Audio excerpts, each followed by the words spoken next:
We'll discuss about spectroscopy. As you're aware, that spectroscopy is just the study of how the matter interacts with the incident electromagnetic radiation. And you are familiar with the electromagnetic spectrum or the spectrum you obtain when the light is dispersed by a prism. As you can clearly see that it is a interaction between the glass prism with the incident electromagnetic radiation, and according to the wavelength it just split it up into different colors. So any interaction with radiating energy as a function of its wavelength or frequency will lead to a spectrum. So what we are going to study is how a molecule interacts with the incident electromagnetic radiation. And you can see in the picture given that electric field and magnetic field are present in an electromagnetic wave that is incident on a molecule. So, for the molecule to interact with the incident radiation, there must be some kind of change in the electric or magnetic effect produced by the motion of the molecule that is involved so as to interact with the electric or magnetic field associated with the incident radiation. So that is the point to be kept in mind. In order to interact with the electric and magnetic field of the incident radiation, the molecule must undergo a motion which can induce a change in electric or magnetic effect. So let us see what are the motions in a molecule that can possibly interact with the electromagnetic radiation. The first thing is rotation of molecule as such about its center of gravity, and second kind of motion is the vibration of its atom in the molecule about their equilibrium positions. And third one is the motion of the electrons associated with each atom present in the molecule, so which lead to rotation energy, vibration energy and electronic energy in the molecule. So Planck has proposed a quantum hypothesis in 1900 that an atom in a black body will behave like an oscillator.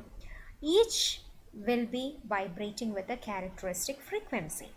And not only that, each such atomic oscillator will be emitting or absorbing energy in the form of packets or bundles called quanta, and each quanta has an energy E is equal to h nu, where h is called Planck's constant, which is of value 6.625 Newton raised to minus 34 joule second.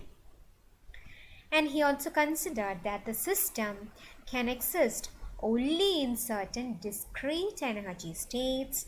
That means energy would not be continuous.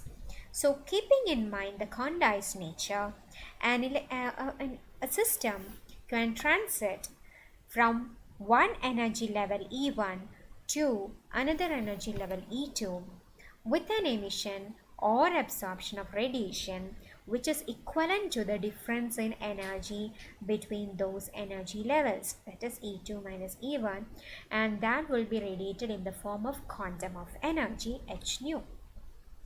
So considering that quantized nature of energy is extended to the energies involved in a molecular motion, that means rotational, vibrational and electronic energy can also consider to be quantized. So just keep that in mind in our further discussion.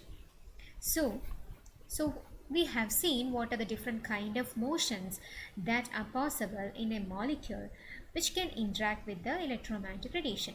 Now the question is, how would a change in electric or magnetic effect will be induced due to such a motion?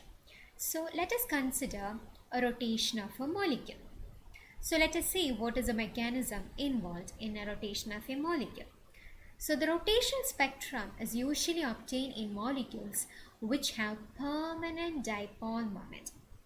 For example, you can consider A diatomic molecule like HCl, hydrogen chloride, where you can see hydrogen has a positive moment and chloride is a negative ion.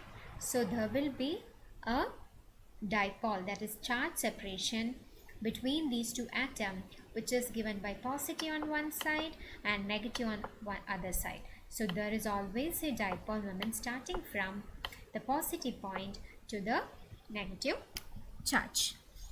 So, rotational spectrum is usually seen in the case of molecules which has a permanent dipole moment. Why is that so? So, any change in the dipole moment during the rotation can interact with the electromagnetic wave. How is that possible? Let us consider a hydrogen chloride molecule. Here you can see hydrogen is present on the downside and chloride ion, which is a bigger one, is shown in the top. So what would be the dipole moment associated with that? Yes, it would be equivalent to the bond length starting from the positive point and going to the directed to the negative charge. And suppose the hydrogen chloride now rotate and comes, so this is the direction of rotation. So it suppose for an instant the molecule is in the horizontal direction as shown. So what would be the dipole moment? Dipole moment would start from the positive point to the negative point. Okay, so here you can see that the orientation of dipole moment has changed. It has changed.